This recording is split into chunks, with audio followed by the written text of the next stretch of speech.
আমরা মূলত স্মার্ট মানি ট্র্যাপের আরেকটা টপিক নিয়ে আলোচনা করব। যে আজকে আমাদের ফার্স্ট এন্ট্রি ছিল, ওইটা আমরা মূলত যে মিস করে ফেলি এন্ট্রিটা নিতে, যার কারণে আমরা আরেকটা এন্ট্রি খুঁজেছিলাম। দেন ওইটা স্ক্যাল্পিং এর ক্ষেত্রে এন্ট্রিটা নিয়ে আমরা যে ফার্স্টটা আমাদের এন্ট্রিটা ছিল 2624-এ, ওইটা মিস হওয়ার কারণে আমরা যে আরেকটা এন্ট্রি ফাইন্ড করি। দেন ওইটা স্মার্ট মানি ট্র্যাপ কনসেপ্টের মধ্যে আসে দেখি। এখন ওইটা নিয়ে একটু আলোচনা করি আপনাদের সামনে। আজকে 2617-র মধ্যে একটা রেজিস্ট্যান্স মেক করে মার্কেট অনেক প্রায় ডাউনে আসার পর, প্রায় 100 পিপস প্লাস ডাউনে আসার পর যে মার্কেট আবার একটু যে কনসোলিডেশনে যায়, ওইখান থেকে যে মূলত বায়ারদেরকে বোঝানো হয় রেজিস্ট্যান্সটা ব্রেক করলে মার্কেট বাইরের দিকে যাবে।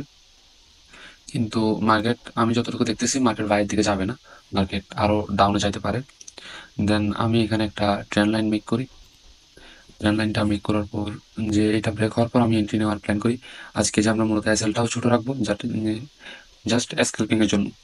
যে ট্রেন্ড লাইনটা ব্রেকআউট হওয়ার পর আমরা এন্ট্রি বসাবো আজকে, দেখি কতটুকু হয়। আমরা যে 20-22 পিপসের মতো এসএল রাখবো।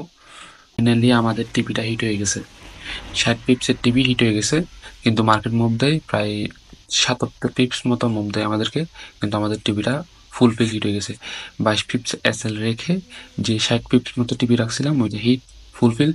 যে এখানে মূলত ট্র্যাপ করা হয়েছে বায়ারদেরকে বোঝানো হয়েছে মার্কেট যে উপরে যাবে, কিন্তু মার্কেট উপরে যায় নাই। ট্রেন্ড লাইন ব্রেকআউট হওয়ার পর মার্কেট নিচেই চলে আসছে।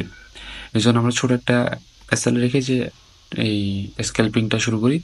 যে আমাদের 60 পিপস টিপি হিট আপনারা তো দেখতেই পাচ্ছেন।